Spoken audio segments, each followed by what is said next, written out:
Hi, everyone. It's Dr. Arlene Diamco, the multidimensional MD. Thank you so much for joining me today.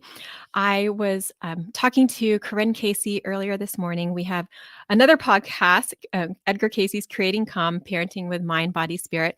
And we were talking about panic, nervousness, and reconnecting with the soul forces. So that is a podcast that is up and coming. You can find it on the regular podcast platforms like Spotify, iTunes, and it will be coming out next Tuesday along with the other Creating Calm podcast. That's on panic, nervousness, and reconnecting with the soul forces. But along those lines, when I sat down yesterday and was meditating, I really felt called to talk more about mental health issues because I've had friends talking to me, I've had patients talking to me, I've had all different people just experiencing various mental health issues from just regular mild anxiety to more panic attack states to psychoses and severe depression and dissociative states. So I wanted to go over a multidimensional approach to mental health because when people come and talk to me, sometimes they're feeling a bit at a loss as to how to approach things. And so I wanted to go through a way that you could kind of expand your perspective on looking at mental health and then have more ways to tend to it so that you wouldn't feel so at a loss. And anytime we have symptoms, it's really just the body, the mind asking us to take care of ourselves. Or if it's a loved one, someone in your family, it's just messages saying, like, this is the area that needs help. So, to look at it that way and to not get so spiraled out with when you're seeing things that feel really uncomfortable or witnessing it's things that are really uncomfortable in somebody else, that you can look at it as messages as to what needs tending to. So from that foundation, then we are going to go through a body, mind, spirit approach to mental health. I'll start with the physical aspects, then the mental, emotional aspects, and the more spirit, soul aspects. So from since I do a lot of work with Edgar Casey's Association for Research and Enlightenment, there are four concepts in the Edgar Casey readings that help to expand your perspective of any approach to health in general. So this is the CARE acronym, and we can apply this to the physical. It's assimilation, circulation, relaxation, and elimination. And we can start with that first C, circulation. And this is the food and water and nourishment. It's looking at how nutritional deficiencies might play into mental health issues. And so you could explore that in multiple ways. You could do it with labs, like with a professional.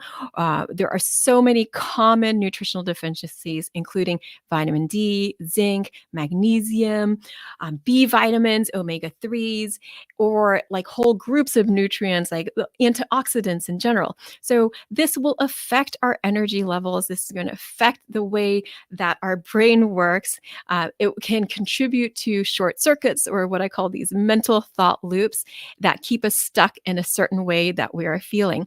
So within the Edgar Casey readings, Casey says that the veggies are the builders and the fruits are the cleansers. And so you can see more on that and the alkaline diet on episode 91 of this YouTube podcast, The Multidimensional MD. So I go through the alkaline diet, and sometimes it's that balance of what we're taking in to nourish ourselves. So we have to have these proper foundations in place for our mental health, our nervous system to be able to function well. And even being adequately hydrated. So, taking in water and how we're assimilating water, because sometimes people are drinking water very quickly and then it goes right through you. Your cells can't really absorb it. So, in general, it's just sipping on water through the day, best quality water that you can have access to. And that can hydrate you because all your cells need water. We are mostly water, and our nervous system needs water to function. Our hormones need water to function. Our whole physiology needs water to function. And so, if we don't have enough water, that alone can contribute to feeling like somewhat dissociated from our bodies. And that's our minds not feeling quite in balance. So, this is going to be more of an overview again, but this will help expand your perspective of, hey, I'm having trouble with mental health issues, or someone in my family or loved one is having trouble with mental health issues. So it can give you ideas of like, which areas need some tending to. So you're kind of looking through this whole circle, this wheel of a life, and seeing like which areas could use some help. And that's where you can start, or start with the areas where you feel it's easier to take steps into. Um, Along with that, I'm s oh, I'm talking about circulation movement, but I was talking about assimilation. Now I'm all out of order.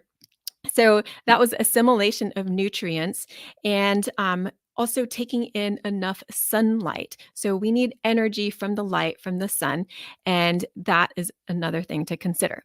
So now we're going to move into circulation. And this is where I talk about the health is in the flow. So, movement and body work can be really helpful in terms of mental health issues. And we talked about this in the Creating Calm podcast.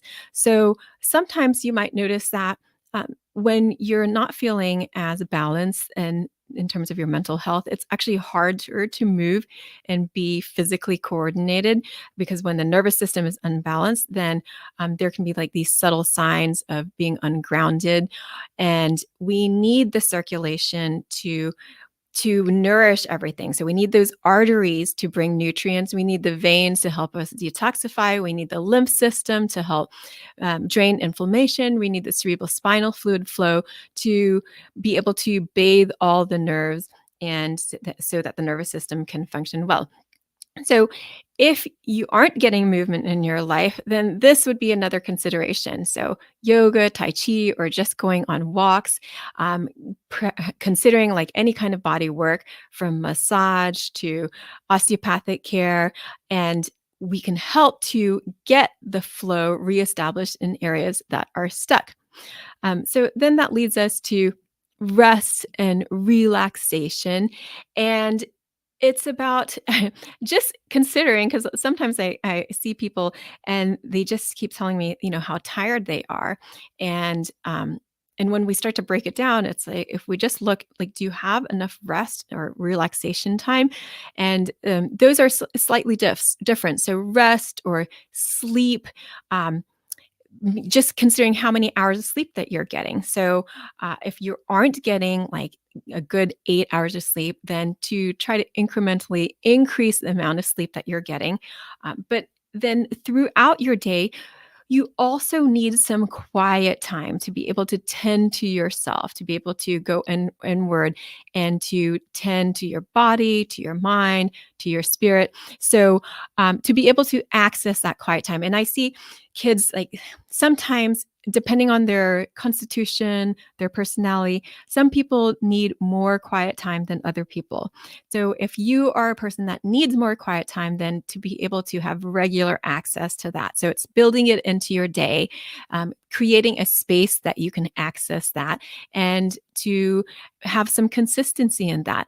We are, as a society, like overly stimulated. So there are these sensory deprivation chambers that people go into, or those sensory deprivation tanks where you're in the water and you can float. There's no light, there's no sound, and it gives your body a chance to rest. It gives your mind a chance to rest.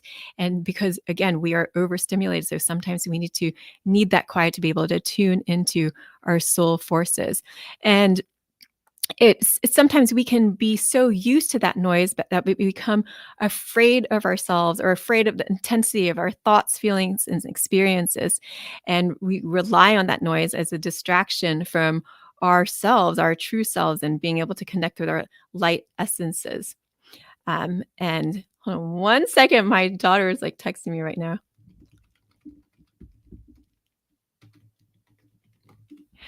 And So then that brings us to elimination. So again, we're still considering the physical here with elimination, but weaving in the mind, body, spirit. So elimination, you can consider this as letting go of what is no longer needed. So that might be moving your bowels, removing things that your body doesn't want to hold on to, but also making sure that you're urinating well, that you're able to sweat. So all these elimination pathways are working well. So again, the health is in the flow. So you want all these pathways to the pathways that come in to nourish and pathways that go out to eliminate and detoxify. And people have different metabolisms and different states that they are in. So this is really important to consider in mental health because it's not a one size fits all. Not everyone can handle various substances, various foods the same way. So, not everyone handles gluten the same way. Not everyone handles caffeine or alcohol or marijuana, cannabis in the same way. And these things are known in the medical literature. It's just that sometimes it's not so known in our society. It's not necessarily known in terms of regular medicine, like conventional medicine. In the holistic world, we try to incorporate these things more. But I want to bring it up more to light here so that you can have these conversations with your healthcare practitioners, with your counselors, whoever is helping you, or even within your families, and say, are these things that I'm not handling well, or somebody in the family is not handling well, in terms of ability to detoxify, eliminate, to process, to metabolize. I know that cannabis, in particular, where there's so many great uses for it, and for some people it can be very helpful. But depending on your state of metabolism, depending on your receptors, then some people do not have a very good reaction to it, even with one-time use. And for those kinds of people, then it can throw you into a more dissociated state, or more in like an induced psychotic state where you're feeling really paranoid or delusional or panicked. And so it could actually lead into more severe states. But this is why I want you to consider it, because there are certain things that are considered very like more normal in our society, but we have to consider our individual responses to things. And so this is part of a multidimensional expanded perspective. And I don't think of like necessarily like foods and substances as a necessarily like all good or all bad. It really depends on the balance and what it does for a person and an individual's response to it.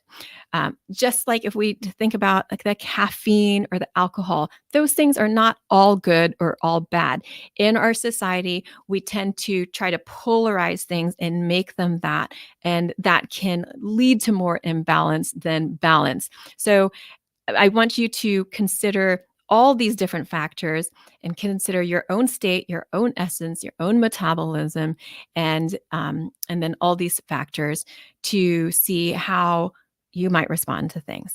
Okay, so this is really important because I see people get stuck in these loops, and there are certain really known things that could contribute to these stuck loops, but we're not looking at them. And if we don't identify what got us to the state that we are in, then it's much more difficult to address it. If we have more understanding of ourselves and our state of being, then we can see the steps to address that state. It can take some courage because it's some difficult sometimes to go and look at ourselves and to really see the state that we are in. But if we are willing to have that courage and to have that clarity, then it does make it easier. It sort of lights up the path that you need to tend to your own health, including your mental health.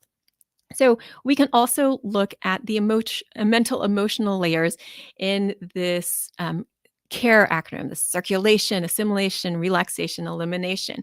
So again, the health is in the flow, so that's circulation. So there's this flow of emotions. So if we are able to be in that flow, then we can really surf with the waves of emotions in life. And you see little kids do this all the time. They so easily can flow in and out of different emotional states. They love you, they hate you, they like you, they don't like you, and then they're happy, then they're sad, and they just flow so quickly. But that is a great example of our resilience, our built-in resilience. And we can nourish our minds with things that are healthy for it. So things that are inspirational. So, consider what you are taking in, whether it's media or through your senses. Pick things that are inspiring or soothing to your senses. And then moving on that acronym, that relaxation. So creating again time and space for you to tend to your mental health. We if we don't create that time then and space, then it's when is it going to happen? It's like we're waiting for it to happen. We're asking it for it to happen, but we have to tell the universe that we are also willing to take steps towards it. So you can set the intention, but you also have to be willing to take steps towards it. And then again, with elimination, that is the letting go of things that no longer serve us. So maybe processing old trauma stress patterns that no longer serve us. They got us through times that were very difficult and challenging, but maybe we are out of those times and we can do things to help us process old stuck trauma patterns. So then we can be much more conscious of ourselves and our mental emotional states. And instead of letting those states have so much power over us, we can see them for what they are, and then we can choose how we want to how we want to behave in the world. But it does take that conscious awareness at first. If we have these patterns that have been going for a very long time, then they become automatic, they become part of our subconscious. So we need our conscious awareness to be able to give some momentum to change it. So it does take some energy. And if it's hard to have that energy on your own, then to get some help. You can look at the mental emotional states in different areas of your life. So whether from your relationships to school and work, to home life. And it's really that any kind of agitation can lead to a discoordination of the nervous systems. So your central nervous system, your autonomic nervous systems. And we talked about this, Corinne and I just talked about this today. There will be more on information on that in next week's podcast on creating calm. You can go to iTunes or Spotify for that. So, but when you have a discoordination in the nervous systems, then the wires can cross. It becomes a little bit more chaotic. You can get these short circuits. And so that's, again, those short circuits I consider are these trauma patterns taking over.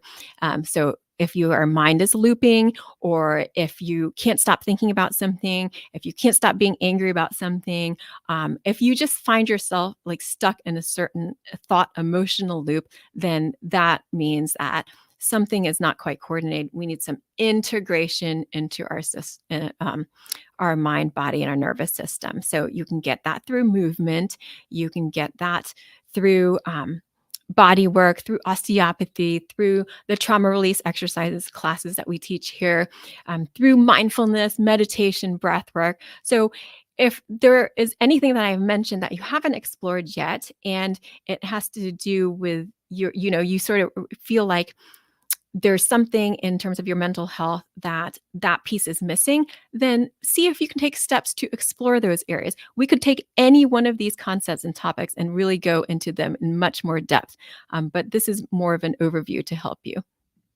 And then in we expand that even more and go out into spirit, because we are human beings. You are body, mind, and spirit aligned. So that is health. That is when you feel balance, when your body, mind, and spirit are all integrated, they're on the same page. And if you want to think about that CARE acronym again, you have the flow and embodiment of your spirit, of your consciousness. Like that is what is flowing through your body. And you can, again, nourish that spirit by setting aside time to tend to spirit, by things that are inspirational to you, by going out in nature, by doing some breath work, and and consciously letting go, processing energy that no longer serves you. So it really takes shining a light on anything that is uncomfortable or feels like darkness so that we can tend to it by expanding our love so much that it can encompass anything that we are going through. And this has to do with all of our connections in our life, our soul connections, our connections with the earth, our connection to each other, because your essence is a unique emanation of the stillness. And so to consider, do you feel free to be in the world? Do you feel free to express yourself in the world? Do you feel free to create in the world? So those are things to ask yourself. And if you don't feel that way, it's to take steps to see, how could you tend to that more? How could you first hear yourself? How could you first see yourself? And doing it for yourself first then helps you do it for others. But again, we can take any of these concepts and talk to them about them in much more depth, but I wanted to give you a overview of mental health and how to tend to mental health. And perhaps these are things that haven't been talked about by by other professionals, or that you haven't considered in your own life. So start with what areas feel maybe deficient or less integrated, or and start to nourish those areas of your life. And so, again, you can just kind of consider that body, mind, spirit approach.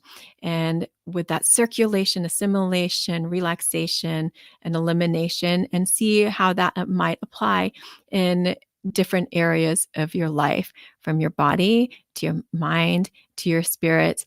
And if you need help with that, then I'm here for you. I'm happy to talk you through that. I'm happy to help you with cranial osteopathy, with mind body work, with energy work, with flower essences, with homeopathy, with botanicals and supplements, and food as medicine. There are so many ways that we can approach this. And it's looking at it from different angles, different perspectives. And then you have a bigger understanding of like that big elephant in the room, or that really a big, better understanding of you. So I hope that's helped you in some way. This was a bit more of a broad overview, but I'm happy to go through any of these concepts in a lot more detail.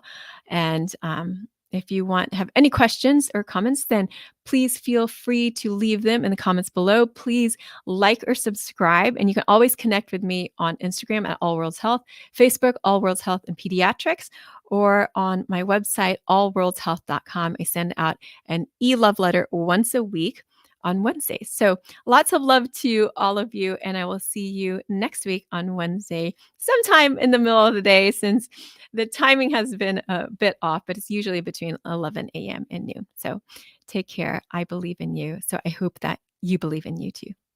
Bye.